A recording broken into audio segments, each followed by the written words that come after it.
Famous Punjabi film producer Jasvinder ji हमारे बीच।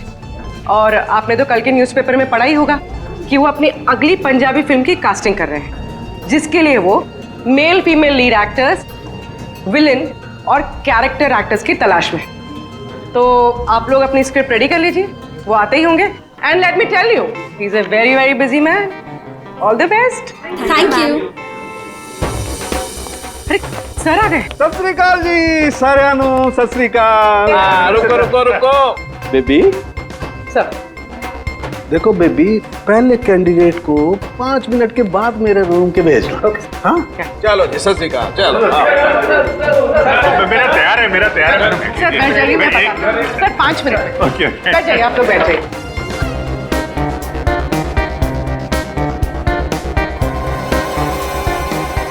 और जैसे ही दरवाजा खुला, और दरवाजा खुल क्यों नहीं रहा यार? जैसे ही दरवाजा खुला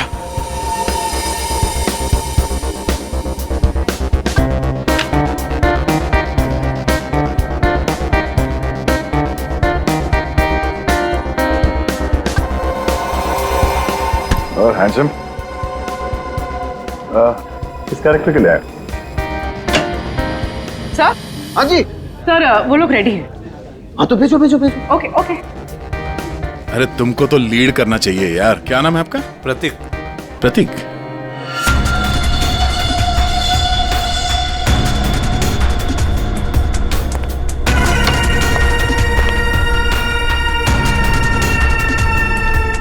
एक्सक्यूज मी, मैं भी ऑडिशन के लिए आया हूँ। आपका नाम क्या है? जी सुरेश। आप यहाँ साइन कर दीजिए।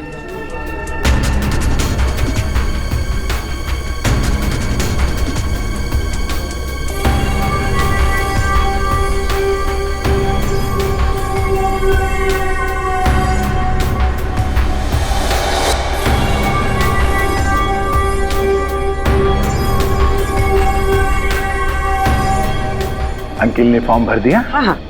आइए अंकिल, आपका ऑडिशन पहले लेते हैं। स्क्रिप्ट? स्क्रिप्ट अंदर ही दे देंगे। इनका नंबर लग गया। नहीं, वो हीरोइन के फादर का रोल है ना, उसके लिए परफेक्ट है, इसलिए। नहीं, मैं बहुत देर से खड़ा हुआ था इसके लिए। नहीं नहीं, आप तो हीरो मटेरियल है सर, आपका बाद में लेते हैं। आइए अंकिल। कोई प्रॉब्लम नहीं, कोई प्रॉब्लम नहीं।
आज हम सुबह से बहुत खुश हैं।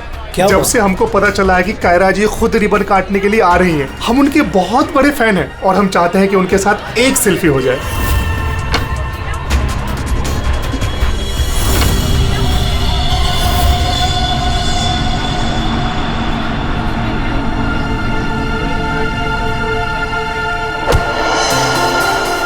अरे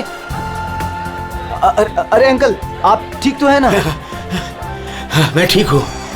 बहुत बहुत शुक्रिया बेटा। कहाँ जाना है आपको? बेटा एक काम कर दोगे मेरा? हाँ जी। मुझे वहाँ अंदर तक छोड़ दो। हाँ चलो चलो। चलिए। क्या हुआ बेटा, सब ठीक तो है ना? अंकल शायद ये आवाज आपके स्टिक के कारण आ रही है। अच्छा, इसको साइड में रख दीजिए। अच्छा अच्छा ठीक है। अब आप जा सकते हैं।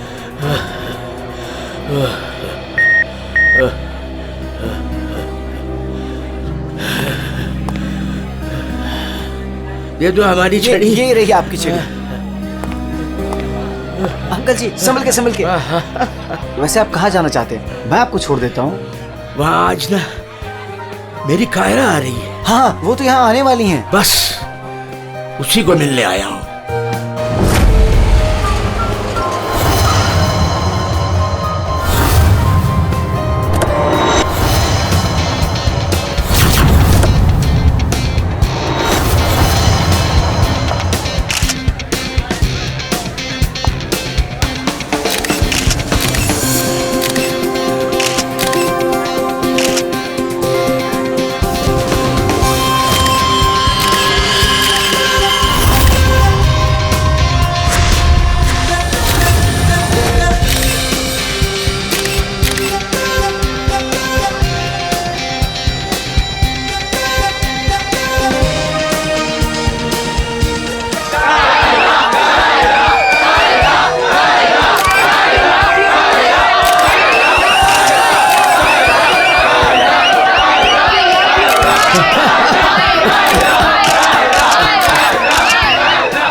Friends?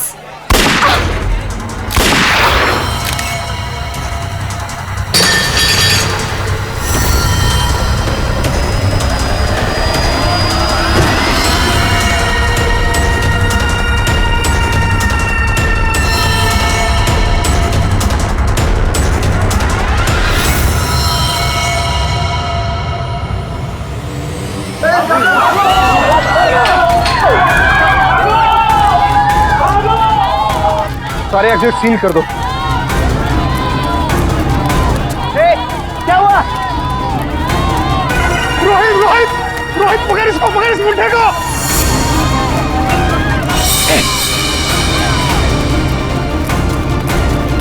रुक।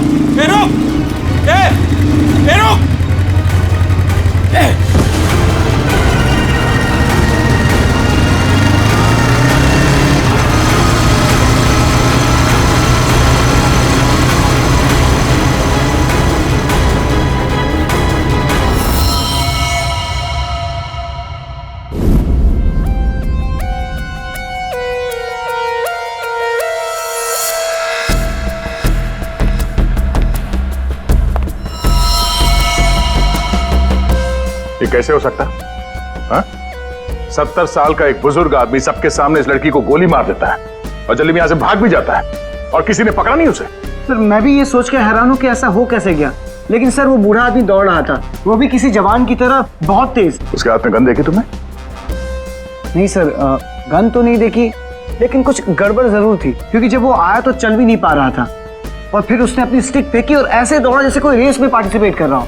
क्योंकि वो आदमी बूढ़ा नहीं जवान था। सर 2 गोलियां लगी है पर कोई एग्जिट वुंड नहीं है सर, मतलब बुलेट्स बॉडी के अंदर ही है। बुलेट की डायरेक्शन है उसके हिसाब से तो गोली यहीं कहीं से चली होगी,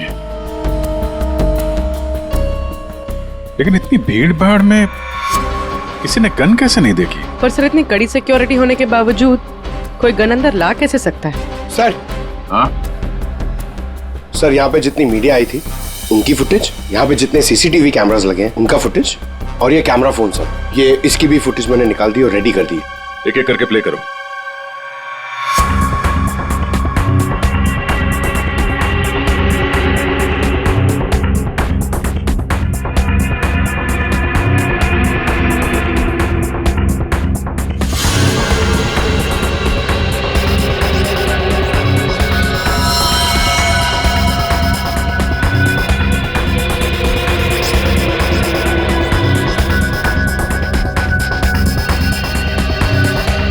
फुटेज देख के तो यही लग रहा है कि गोली उसी तरफ से चली है जिस तरफ ये बुजुर्ग आदमी खड़ा था, मगर कहीं भी उसका हाथ दिख नहीं रहा है और ना ही गन। छुपा के गोली मारी गई है। ये कमर के पास रखी होगी गन, इसीलिए किसी को दिखाई भी नहीं दी। वॉचमैन सच कह रहा था, ये बूढ़ा तो ऐसे भाग रहा है जैसे किसी रेस में भाग रहा हो। पंकज, क्या देखना इसका कोई क्लियर शॉट मिले, क्लोजअप वगैरह का? सर, माना कि उस बुजुर्ग आदमी ने इस लड़की पे गोली चलाई, पर यह कैसे पॉसिबल है कि इतनी टाइट सिक्योरिटी और ये मेटल डिटेक्टर्स के होते हुए वो गन लेके अंदर आया और वो पकड़ा नहीं गया? सर, इस मॉल की सिक्योरिटी बहुत ज्यादा टाइट और मेटल डिटेक्टर से मैंने उसे पास करवाया था। सर, उसके हाथ में वॉकर के अलावा ऐसा कुछ नहीं था जिस पे हम संदेह करें। कहीं ऐसा तो नहीं कि वो गन डिसमेंटल करके इस वॉकर में छुपा के लाया हो, यहाँ पे असेंबल किया और फिर इसका खून कर दिया? सर, ऐसा बिल्कुल भी नहीं है। मैं पूरे टाइम उसके साथ था। उसने ऐसा कुछ भी नहीं किया जिस पे हमें संदेह हो या हमें लगे कुछ गलत कर रहा है। जीत, वॉकर तो एकदम नया है। सर, ये 2 बुलेट शेल मिले। अजीब सी बुलेट है तो किसी बड़ी राइफल की। कुछ ज्यादा ही कॉम्प्लिकेटेड केस है। एक 70 साल का बुजुर्ग आदमी दौड़ता हुआ, एक इनविजिबल गन और ये अजीब से दिखने वाली राइफल की गोली।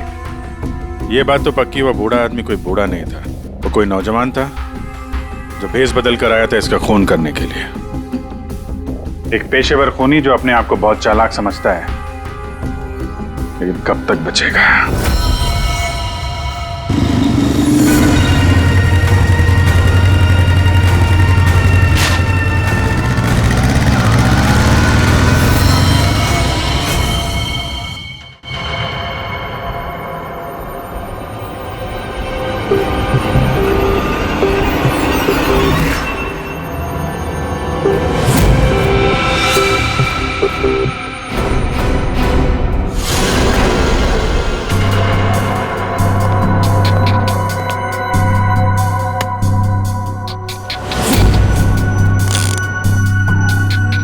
कमाल है,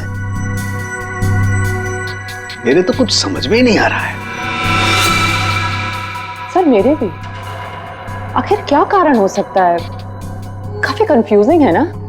वही तो मैं भी कह रहा हूँ तारिका, बहुत कंफ्यूजिंग है। क्या क्या कंफ्यूजिंग है सालों के? बॉस, ये अभिजीत बिल्कुल सही कह रहा है। वो केसिंग राइफल की और जो बुलेट है ये .228 राइफल की बुलेट है। लेकिन कमाल की बात यह है कि इस बुलेट को काट करके .380 पिस्टल की बुलेट में कन्वर्ट कर दिया गया। मगर उसे फायदा क्या? अगर उसे .380 बुलेट चाहिए थी तो वो कहीं से भी ले सकता था। इतनी मेहनत करने की क्या जरूरत है? वही तो हम कह रहे हैं दया, इसीलिए तो बहुत कंफ्यूजिंग है। और सिर्फ इतना ही नहीं, हमें उन शेल्स में से केबीएस के कुछ मैटर्स भी मिले हैं। अब ये केबीएस क्या है? कैप्ट्रेलोन नाइट्राइल बुटाडीन स्ट्राइन। ये एक ऑयल बेस, तेल के ऊपर बेस किया हुआ प्लास्टिक होता है, बहुत ही मजबूत होता है। तो जो हमारी रोजमर्रा की जिंदगी में जो प्लास्टिक की चीजें इस्तेमाल होती है उसमें काम आता है। समझ में नहीं आ रहा है कि ये केबीएस मैटर बुलेट के शेल के अंदर कैसे? कहीं ऐसा तो नहीं कि ये बुलेट थी उस केबीएस मैटर के बॉक्स में रखी गई थी, जिसकी वजह से वो उसके अंदर आ गई? ये भी हो सकता है बॉस। क्या मुझे कुछ टेस्ट और करने पड़ेंगे? जल्दी कर सारुण के, तब तक हम उन लोगों से मिलते जिन्हें कायरा से नफरत थी। हाँ, आई हेटेड कायरा।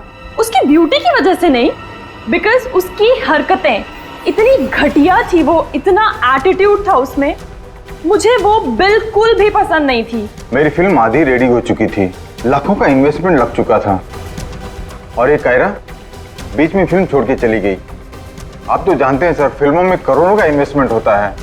कायरा की फिल्म छोड़ने के बाद में मुझे दूसरी हीरोइन भी नहीं मिली। मैं तो रोड पे आ गया सर। कैसे ना हिट करूं उसे सर मैं? बर्बाद करके रख दिया उसने मुझे।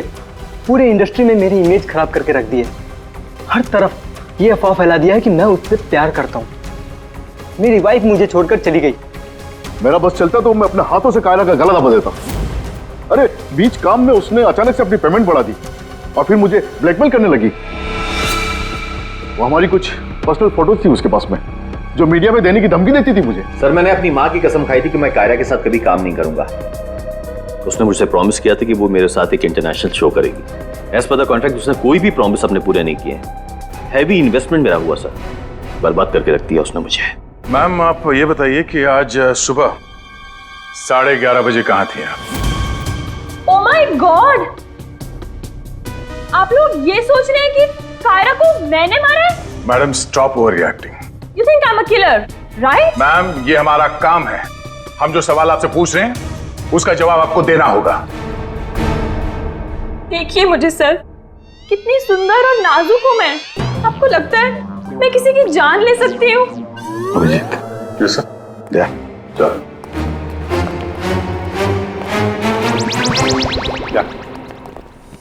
क्या लगता है सर, यहाँ जितने भी लोग हैं सबके पास कोई ना कोई मोटिवेशन है कायरा का खून करने के लिए। क्या किसने अभी समझ में नहीं आ रहा। और सर इन मोहतरमा की तरह हर कोई ड्रामा करने लगेगा तो पता लगाना और भी मुश्किल हो जाएगा। ये खूनी जो भी है बड़ा शातिर है। देखा कैसे होशियारी से और कितनी प्रोफेशनल तरीके से उसने कायरा का खून किया है। कहीं ऐसा तो नहीं है कि इनमें से ही किसी ने इस प्रोफेशनल किलर को कॉन्ट्रैक्ट दे दिया कायरा को मारने का? मगर सर एक बात अभी समझ में नहीं आ रही कि इतनी टाइट सिक्योरिटी होने के बाद भी खूनी गन कैसे अंदर ले गया। मुझसे पूछ लो ना भाई, संकट की इस घड़ी में हमेशा मैं ही तो तुम लोगों के काम आता। तो फिर बता, इनमें से कौन है जिसने कायरा का खून किया हो? नहीं, ये नहीं बता सकता। हाँ तो फिर? ये बता सकता हूँ कि कायरा की जान कैसे गई। तो फिर बता ना। कायरा के मर्डर में जिस गन का इस्तेमाल हुआ था वो असली गन नहीं थी, वो घोस्ट गन थी। अरे मगर ये घोस्ट गन क्या होती है? घोस्ट गन क्या है? बस मैंने सोचा कि जब बुलेट अपने आप बनाई जा सकती है तो गन क्यों नहीं बनाई जा सकती? यार अपने हाथों से बनाई जाती तो फिर भी वो मेटल डिटेक्टर में पकड़ी तो जाती ही ना। सर अगर ये गन मेटल की ना हो, किसी और चीज से बनी हो तो? तारिका, गन तो मेटल की ही बनती है। और चलो मान लिया किसी दूसरी चीज से बनाई, तो वो गन जब बुलेट फायर होगी तो वो पिघलेगी नहीं। KBS plastic. केबीएस? वो जिसके ट्रेसेस आपको शेल पे मिले थे? वही मैंने इस केबीएस प्लास्टिक के बारे में रिसर्च की तो पता चला कि इस केबीएस प्लास्टिक के फिलामेंट्स बनाए जाते हैं, रेशे जो पिघलते नहीं है, और ये 3D ऑब्जेक्ट बनाने में इस्तेमाल किया जा सकता है। किसी भी नॉर्मल प्रिंटर में इंक के कार्ट्रिजेस होते हैं, लेकिन 3D प्रिंटर्स में फिलामेंट स्पूल्स होते हैं। बस medical models, architectural models, prosthetics और भी बहुत सारे नोवेल्टी आइटम्स, वो सब इससे बनाए जा सकते हैं। डॉक्टर साहब इन सब का इस केस से क्या लेना देना है? लेना देना है दया। आओ बॉस, मैं तुम्हें दिखाता हूं। ये देखो, इससे सब समझ में आएगा। बॉस ये एक 3D प्रिंटर है, ये अलग अलग चीजें प्रिंट कर रहा है, यानी बना रहा है। तो सारण के तेरे कहने के मुताबिक खूनी ने इस टेक्नोलॉजी का इस्तेमाल किया? हाँ बॉस, गन का एक एक पार्ट पहले 3D प्रिंट किया गया और फिर सारे प्रिंट्स को एक साथ जोड़ दिया। और इसलिए इन गन्स को घोस्ट गन्स कहते हैं, क्योंकि किसी भी मेटल डिटेक्टर में ये डिटेक्ट नहीं होते। अरे लेकिन वो जो बुलेट थी वो तो मेटल की थी ना। एक मिनट,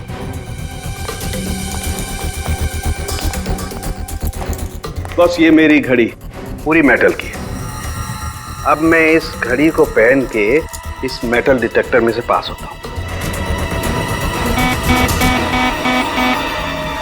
इसने डिटेक्ट किया।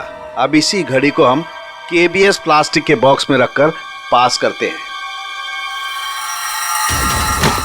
ये केबीएस प्लास्टिक के बॉक्स में ये घड़ी गई अंदर और हम इस मेटल डिटेक्टर से इसको लेके जाते हैं और इसने डिटेक्ट नहीं किया। तो बस इतनी बड़ी मेटल की घड़ी को जब इसने डिटेक्ट नहीं किया तो बुलेट तो इससे ज्यादा छोटी है, आसानी से गुजर सकती है। यार मगर उसने ये बुलेट खुद क्यों बनाई? अरे बॉस, हम जानते हैं ना, एक राइफल की बुलेट की केसिंग ज्यादा बड़ी होती है बजाय पिस्टल की बुलेट की केसिंग, और ये आसानी से सारा गन पाउडर एब्जॉर्ब कर सकती है। इसीलिए प्लास्टिक की गन को कोई नुकसान नहीं पहुंचता, ताकि एक से ज्यादा फायर किया जा सके। बिल्कुल। तो फिर पता लगाते ये 3D प्रिंटर्स किन किन लोगों के पास? ये थोड़ा मुश्किल काम है। क्यों? क्योंकि सर आजकल 3D प्रिंटर्स बहुत ज्यादा लोग इस्तेमाल करते हैं। कितने सारे schools, colleges, hospitals, engineering companies, architects सभी लोग इस्तेमाल करते हैं। तो क्या हुआ? केबीएस फिलामेंट तो है, उससे पता लगाएंगे। ये रास्ता एकदम सही है, क्योंकि सिर्फ दो ही तरीके के फिलामेंट होते हैं, एक केबीएस और दूसरा बीएलए। बीएलए मतलब ब्लेंडेड, और बीएलए बहुत आसानी से तोड़ा मरोड़ा जा सकता है, और ये बीएलए बहुत ही इजीली मार्केट में अवेलेबल भी है, जबकि केबीएस इतनी आसानी से उपलब्ध नहीं हो सकता है। बस, तो फिर हम वो पता लगाएंगे कि कौन कौन लोग हैं जिनके पास वो 3D प्रिंटर है जिसमें केबीएस फिलामेंट इस्तेमाल होता है।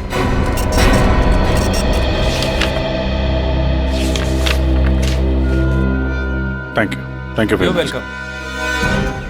हाँ अभिजीत, कुछ पता चला?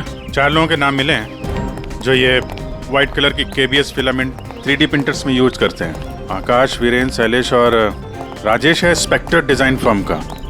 चलो लग जाते हैं काम पे।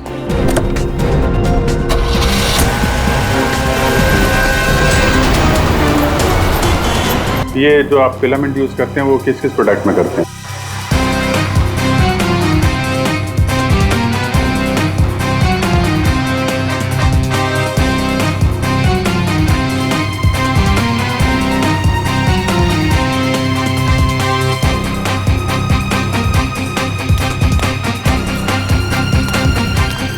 एक्सक्यूज मी सर, कहाँ जाना है आपको? यहाँ पे एक ऑफिस है स्पेक्टर डिजाइन फर्म, वहाँ जाना है। नहीं नहीं सर, इस नाम का यहाँ कुछ भी नहीं है। क्या? लगता है आप गलत एड्रेस पे आ गए। यार एड्रेस तो बिल्कुल सही है, यहाँ पे 405 नंबर फ्लैट में है वो ऑफिस। नहीं नहीं सर, यहाँ कोई डिजाइन फॉर्म नहीं है और इस बिल्डिंग में कोई ऑफिस भी नहीं खोल सकता। अगर गलती से किसी ने ऑफिस खोल भी दिया तो सोसाइटी उस पर फाइन लगा देगी। यहाँ से किसी भी बिजनेस का कोई वर्क का परमिशन नहीं है सर। और ये 405 नंबर फ्लैट में रहता कौन है मालूम है? हाँ सर, 405 में एक लड़का रहता है, आनंद नाम है उसका। आनंद? हाँ, यहाँ का किराएदार है। सर आप ऐसे नहीं जा सकते, रजिस्टर में एंट्री तो कर दीजिए आप। सर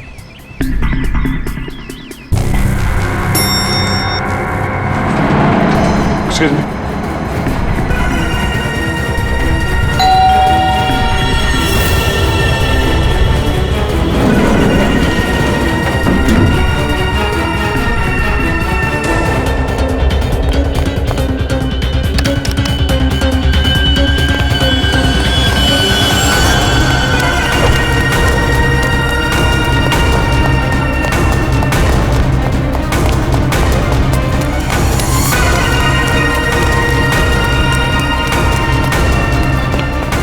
लड़का कहाँ गया? आनंद?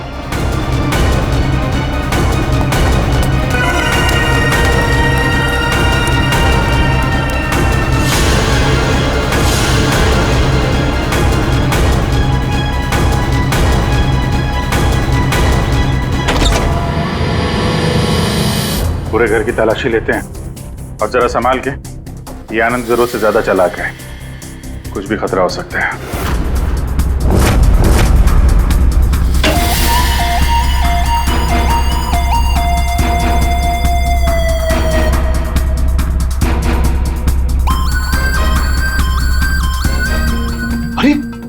सर जरा अंदर आइए, हमें कुछ मिला है।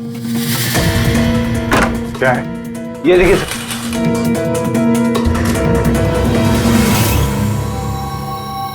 लाइट ऑन करना पंकज।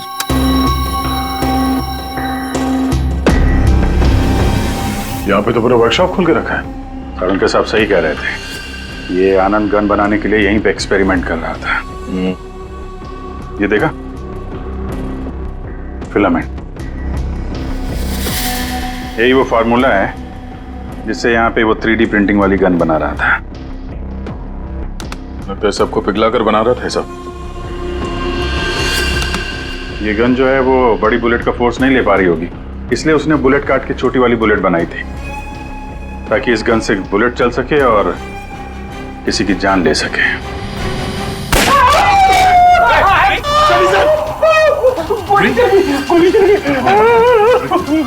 पंकज इसे हॉस्पिटल ले जाओ जल्दी। मैं ठीक हूँ। रेडी, बहस मत करो। पंकज ले जाओ।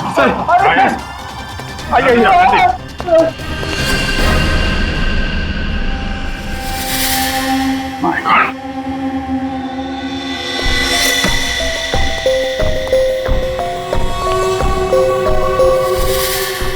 इसमें सारी इंफॉर्मेशन होगी उसकी। पासवर्ड प्रोटेक्टेड है, कोई ना कोई तरीका तो होगा खोलने का। ले चलते हैं।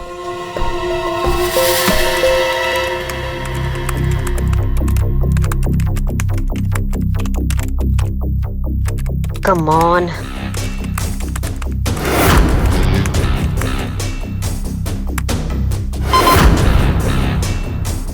एक बार और ट्राई करती हूँ।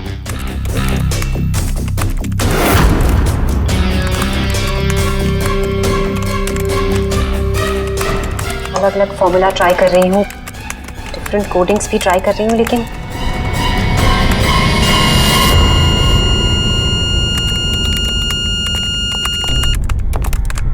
रितु, क्या ही है, क्या हुआ? I'm really sorry सर, आज पहली बार आपके सामने बहुत शर्मिंदगी महसूस हो रही है। चाहे कुछ भी हो, शर्मिंदा होने की जरूरत नहीं है, जस्ट कीप ट्राइंग। सर मैंने सब कुछ ट्राई किया है, पूरी कोशिश की है इस फिंगरप्रिंट पासवर्ड को क्रैक करने की। अलग अलग formula, different types of coding भी यूज की है, लेकिन सब बेकार। सर हम इसकी हार्ड ड्राइव निकाल कर दूसरे लैपटॉप में लगा के शायद एक्सेस कर पाए। नहीं, हम ऐसा नहीं कर सकते, क्योंकि जिसने ये फिंगरप्रिंट लॉक पासवर्ड बनाया है वो बहुत ही क्लेवर है। और अब हम अब क्या? सर हम 9 बार इनकरेक्ट पासवर्ड एंटर कर चुके हैं और ये पासवर्ड क्रैक नहीं कर पाए हैं। अगर एक और बार हमने इनकरेक्ट पासवर्ड डाला तो क्या? सर अगर 10वीं बार इनकरेक्ट पासवर्ड डाला तो इस लैपटॉप में स्टोर्ड सारी इंफॉर्मेशन, सारा डेटा डिलीट हो जाएगा ऑटोमेटिकली। मतलब एक और अटेम्प्ट और सारी मेहनत बेकार। I'm really sorry sir। नहीं होता है, हम लोगों के साथ भी होता है, लेकिन अभी भी हमारे पास एक आखिरी मौका है। जी, अब क्या करेंगे सर? तो अब इसे खोलने के लिए हमें वो खूनी चाहिए। खूनी की जरूरत नहीं है हमें, सिर्फ अंगूठा चाहिए। लेकिन सर अगर खूनी को नहीं पकड़ेंगे तो उसका अंगूठा कहां से लाएंगे? साड़ुंखे है ना हमारे पास। डॉक्टर साहब अब एग्जैक्टली कर क्या रहे हैं? कांटे से कांटा निकाल रहे हैं दया। उस क्रिमिनल ने टेक्नोलॉजी का इस्तेमाल किया था ना ये सब करने के लिए। बॉस, हम भी उसके खिलाफ टेक्नोलॉजी का ही इस्तेमाल करेंगे। सबसे पहले हम इस प्रिंटर पर से उस खूनी के सारे उंगलियों के निशान लेंगे और उसे अपने सिस्टम में सेव करेंगे, और उसके बाद उसके अंगूठे का एक 3D प्रिंट निकालेंगे। जब वो प्रिंट तैयार हो जाएगा तो जो फिंगरप्रिंट्स हमारे सिस्टम में सेव हैं उसमें से अंगूठे का फिंगरप्रिंट लेकर के इस 3D प्रिंट वाले अंगूठे पर सेट कर देंगे।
ये बन गया अंगूठा।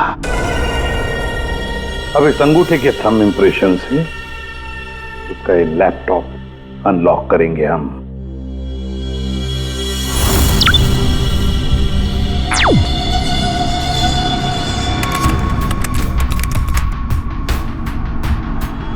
वाह सर, इस लैपटॉप में तो काफी सारी इंफॉर्मेशन है। ये डार्क वेब से कनेक्टेड है।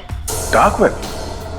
ये क्या होता है? ये टर्म पहले कभी सुना नहीं। जैसे क्रिमिनल्स के लिए अंडरवर्ल्ड एग्जिस्ट करता है, ठीक उसी तरह वेब और इंटरनेट के क्रिमिनल्स के लिए डार्क वेब होता है। काफी सारे साइबर क्राइम्स और अलग अलग तरह की क्रिमिनल एक्टिविटीज यहाँ होती है। वेब का अंडरवर्ल्ड, डार्क वेब। लेकिन ये इंटरनेट पर तो सब कोई भी कुछ भी एक्सेस कर सकता है। इस डार्क वेब में इन्वॉल्व क्रिमिनल्स ये पकड़े क्यों नहीं जाते? सर आम लोग डार्क वेब को एक्सेस नहीं कर सकते, इसके लिए एक अलग तरह के सॉफ्टवेयर की जरूरत होती है। सर उसकी हेल्प से जो भी लोग यहाँ एक्टिव हैं उन्हें एक्सेस किया जा सकता है। सर यहाँ अलग अलग तरह के क्राइम होते हैं, जैसे ड्रग्स, प्रोस्टिट्यूशन, कॉन्ट्रैक्ट किलिंग, और वही लोग यहाँ पर होते हैं जो ट्रैक नहीं होना चाहते। ये मिस्टर आनंद क्या कर रहा है डार्क वेब में? सर ये एक प्रोफेशनल कॉन्ट्रैक्ट किलर है, ये अपनी सर्विसेज बेच रहा था यहाँ पर। सर ये देखिए, ये इसकी वेबसाइट है, घोस्ट असैसिन। अब जो लोग भी इसे हायर करना चाहते हैं वो पहले डार्क वेब को एक्सेस करेंगे, उसके बाद इसकी वेबसाइट में लॉगिन करेंगे, और जिसे भी वो मरवाना चाहते हैं या जो भी उनका टारगेट है उसकी सारी इंफॉर्मेशन, सारी डिटेल्स इसे प्रोवाइड करेंगे। उसके बाद कुछ एडवांस पेमेंट और बाकी का पेमेंट काम हो जाने के बाद। और इसको कायरा का मर्डर करने के लिए कॉन्ट्रैक्ट किसने दिया था? सर मैं चेक करती हूँ। मौत का धंधा करने वालों को हम छोड़ेंगे नहीं। सर ये कोई बिजनेसमैन है, मिस्टर मंगेश।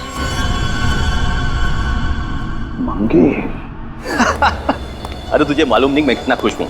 हाँ सारी तैयारी हो गई। अच्छा एक काम कर, मैं अभी गाड़ी में बैठ रहा हूँ, सीधे एयरपोर्ट आ रहा हूँ। ओके चल तू उधर ही रुक। Maldives I am coming.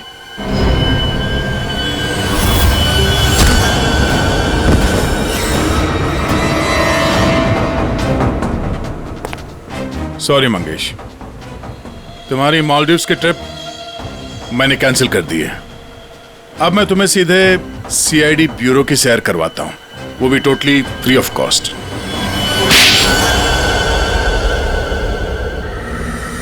क्या करता मैं, बर्बाद हो गया था मैं। खत्म कर दिया तो उस लड़की ने मुझे, कायरा ने मुझे बर्बाद कर दिया। एक हैवी अमाउंट दिया था मैंने इसको इंटरनेशनल शो के लिए, और कॉन्ट्रैक्ट के हिसाब से इसने वादा किया था कि 3 घंटा स्टेज पे परफॉर्म करेगी। क्या किया? सिर्फ 1 घंटे परफॉर्म की, बर्बाद कर दिया मेरे शो को इसने। तो अपना नुकसान पूरा करने के लिए तुमने जान ले ली उसकी? और तुमने इस किलर को कांटेक्ट कैसे किया? मैंने उसका चेहरा नहीं देखा था, मेरे एक दोस्त ने मुझे रेफरेंस दिया था।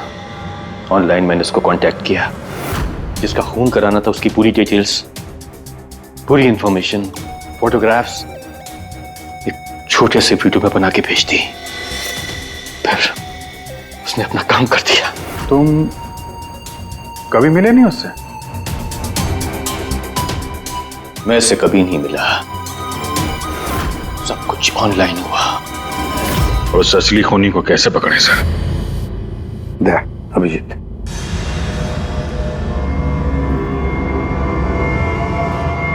एक आइडिया आया है दिमाग में।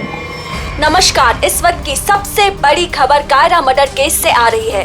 फिल्म इंडस्ट्री की मशहूर एक्ट्रेस कायरा मर्डर केस में जो लैपटॉप CID को बरामद हुआ था सबूत के तौर पे, अब वो सबूत मिट चुका है। जी हाँ, आपने एकदम सही सुना। बताया जा रहा है कि CID इस लैपटॉप को एक्सेस करने की कोशिश कर रही थी, तो पासवर्ड के रॉन्ग एंट्री के कारण इसका डेटा, इसके अंदर के सारे सबूत डिलीट हो चुके हैं।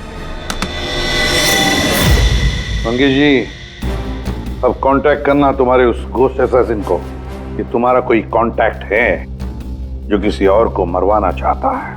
किसको?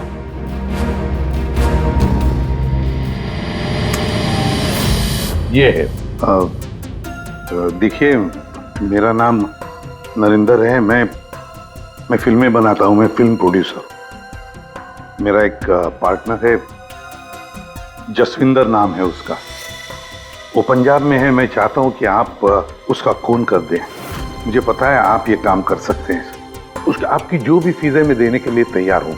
जसविंदर का फोटो और उसके सारे डिटेल मैं आपको भेज ही रहा हूँ।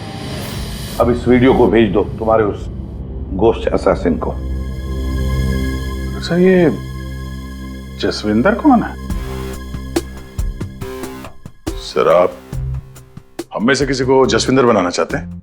जसविंदर अभी आएगा, आता ही होगा। क्या बॉस, क्या बात है, क्यों बुलाया? अच्छा, यार ऐसे मुस्कुरा के क्यों मार रहे हो? बता दो ना साफ साफ क्यों बुलाया है? देख साउंड, तुझे हमारे लिए जसविंदर बनना है। What? क्या मतलब क्या तुम्हारा? बताता हूँ। वो जो घोस्ट असैसिन है ना, कॉन्ट्रैक्ट किलर, हाँ। उसको पकड़ने के लिए एक प्लान बनाया है। क्या? उस प्लान में तुम उसका विक्टिम बनेगा। नहीं भाई, अरे भाई ये बात सुन ले पहले। उसका विक्टिम बनेगा, वो कॉन्ट्रैक्ट किलर तुझे मारने आएगा। अच्छा, मतलब वो मुझे मारने आएगा और तुम लोग मुझे बचा लोगे, और इस बीच में कहीं अरे कुछ नहीं होगा। क्या हम लोग मर गए? तुम पर तो मुझे बिल्कुल भी विश्वास नहीं। सॉरी टू से, बट यार नहीं यार, मुझे माफ कर दो यार, प्लीज यार। मैं बोल रहा हूँ मैं अपनी लैब में ठीक हूँ ना, क्यों फंसा रहे हो यार तुम मुझे? नहीं,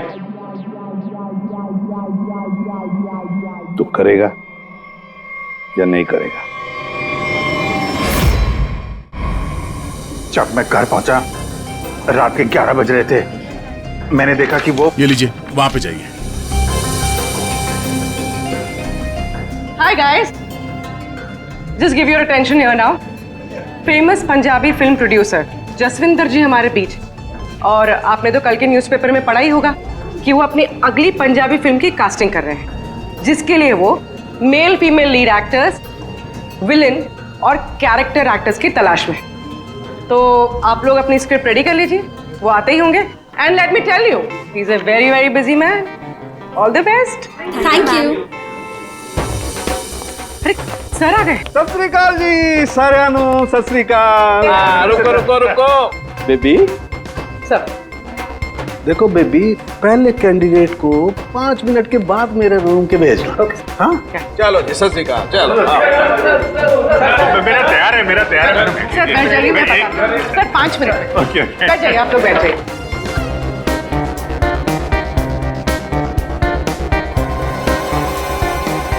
और जैसे ही दरवाजा खुला, और दरवाजा खुल क्यों नहीं रहा यार?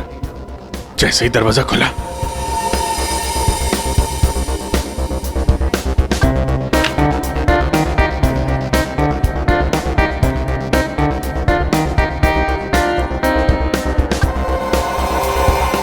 और हैंडसम, किस कैरेक्टर के लिए आए? सर। हाँ जी सर, वो लोग रेडी हैं। हाँ तो भेजो भेजो भेजो। Okay okay. अरे तुमको तो लीड करना चाहिए यार। क्या नाम है आपका? प्रतीक। प्रतीक।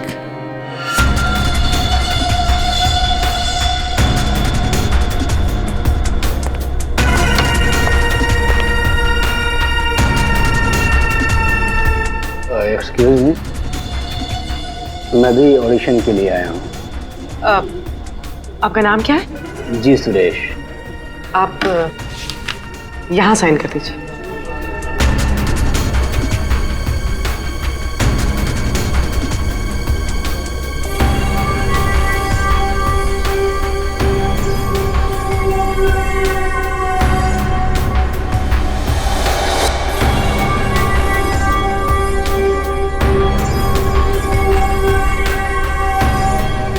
अंकिल ने फॉर्म भर दिया? हाँ हाँ।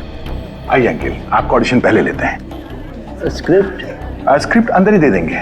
इनका नंबर लग गया। नहीं, वो हीरोइन के फादर का रोल है ना, उसके लिए परफेक्ट है, इसलिए। नहीं, मैं बहुत देर से खड़ा हुआ था इसके लिए। नहीं, आप तो हीरो मटेरियल है सर, आपका बाद में लेते हैं।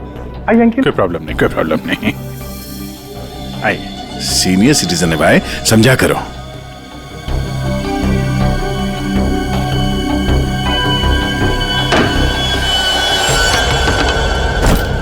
क्या है ये सब? क्या हो रहा है? कुछ नहीं, हम ये पता लगाना चाह रहे थे कि ये अपने हाथों में कौन सी क्रीम लगाते हैं आप। इस जवान त्वचा का राज क्या है? चेहरे से तो बूढ़े हो गए हो, लेकिन ये हाथ अभी भी जवान है। ये सब क्या है? कैसी बातें कर रहे हैं आप लोग? कौन है आप सब?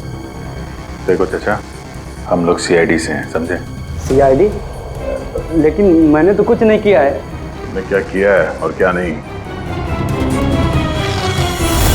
अभी पता चल जाएगा। क्या ये?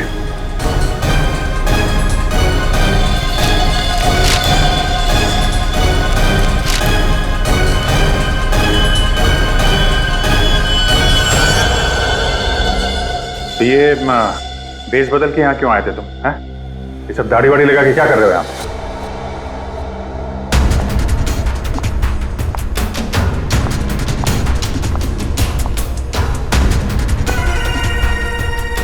आओ जी। हाँ जी, कुछ तैयार किया आपने? हाँ हाँ,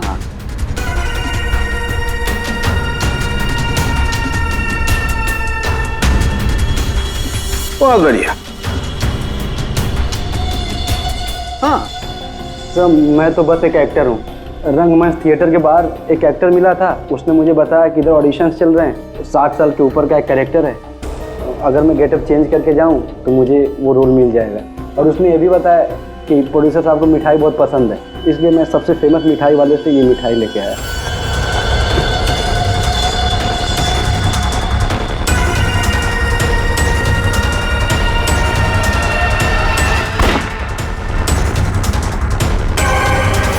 अभी तुम जाओ, कुछ पता चलेगा तो हम तुम्हें बताएंगे। निकलो। चलो चलो चलो। Thank you sir. ये किलर हमारे साथ गेम खेल रहा है।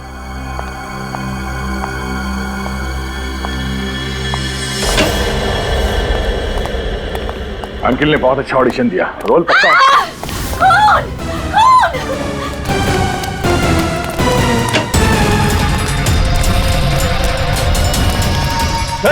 साड़ू साहब, क्या हुआ? कैसे हुआ ये? सर मैं यहाँ पर जब आई तो ऑलरेडी लाश यहाँ पर पड़ी हुई थी। कोई था यहाँ पे? मेरे यहाँ आने से पहले एक साड़ी वाली बाहर गई थी। पूर्वी जरा ध्यान रखना।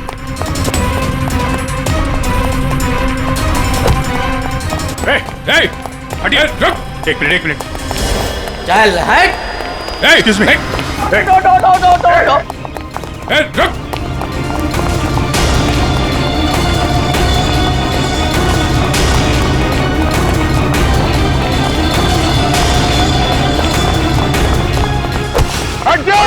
बैठ जाओ नीचे, बैठ जाओ। बस, खेल खत्म तुम्हारा।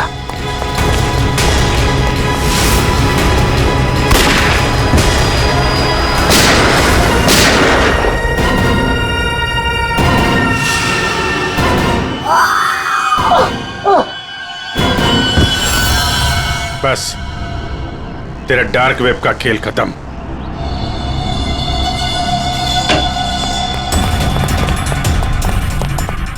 और कैसा? सर सांस नहीं चल रही है सर। एम्बुलेंस फोन करो जल्दी। अरुण कैसा? अरे छोड़ दो दे। हाँ? छोड़ दो। अरे गिरा मत देना यार, अरे गिरा मत देना। क्या नाटक कर रहे हैं आप ये? हैं? खून कहाँ है? क्या नाटक कर रहे हैं आप? क्यों भाई, तुमने मुझसे इतना लंबा चौड़ा नाटक करवाया यार, जरा सा मैंने भी एडिशन कर दिया नाटक का यार। सर आपने ये सब किया कैसे? अरे सालू के नाम है ना मेरा। ये देखो, बुलेट प्रूफ जैकेट। और बताऊं, ये मेरी पगड़ी देखो, ये भी बुलेट प्रूफ है। और भाई साहब ये जो चश्मा है ना, गोली इसमें भी नहीं लग सकती है, ये बुलेट प्रूफ ग्लासेस हैं। और झटका तू, ये जो मेरी दाढ़ी है ना भैया, दाढ़ी का भी इंसान है बुलेट प्रूफ। वो तो ठीक है सर, आपके चक्कर में हम लोगों का हार्ट अटैक हो जाता तो